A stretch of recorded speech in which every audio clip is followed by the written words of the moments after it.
خصوصیت کے ساتھ ایک خاص عمل جو اس وقت بہت مجرب عمل ہے، جس کی طرف میں نے گزشتہ جمعہ بھی یا پیوستہ کسی موقع پر عرض بھی کیا تھا، وہ ہے لا حول ولا قوت الا باللہ کا ورد 500 مرتبہ۔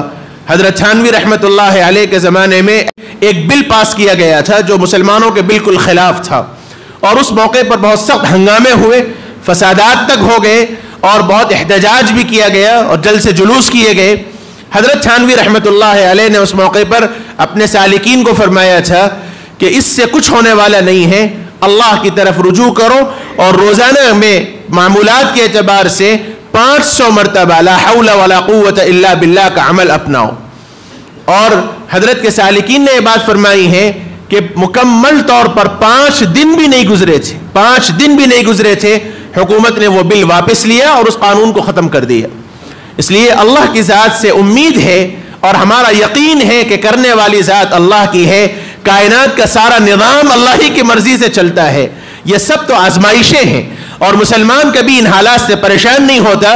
جیسے بتایا گیا کہ ہم اس وقت سوئے ہوئے ہیں، ہمیں جاگنے کی ضرورت ہے، اس لیے جاگنا چاہیے، اللہ سے استغفار کرنا چاہیے۔ ہم میں کا ہر ساتھی طے کر لے کہ جب تک اللہ تعالیٰ لوگوں کے دلوں کو پلٹیں گے اس وقت تک ہم اللہ سے استغفار کرتے رہیں گے۔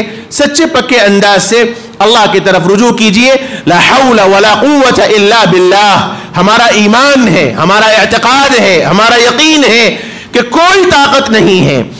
اعمال میں عمل کرنے کی طاقت دینے والی ذات بھی اللہ کی ہے اور حالات کو بدلنے والی ذات بھی اللہ کی ہے۔ لا حول کا مطلب یہ ہے کہ حالات کو بدلنے والے، پلٹنے والے کوئی نہیں ہے سوائے اللہ کے، اور اعمال کو کرنے کی طاقت دینے والی ذات اللہ ہی کی ہے۔ یہ ہمارا اعتقاد ہے، اس لیے یہ پیغام کو پہنچائیں، جہاں جہاں تک ہو سکے پہنچائیں، خود بھی عمل کریں، اپنے گھروں میں بھی پابندی کریں۔ روزانہ 500 مرتبہ، ایک ساتھ ہی ضروری نہیں، ہر نماز کے بعد 100 مرتبہ کم از کم اہتمام کر لیں۔ 500 مرتبہ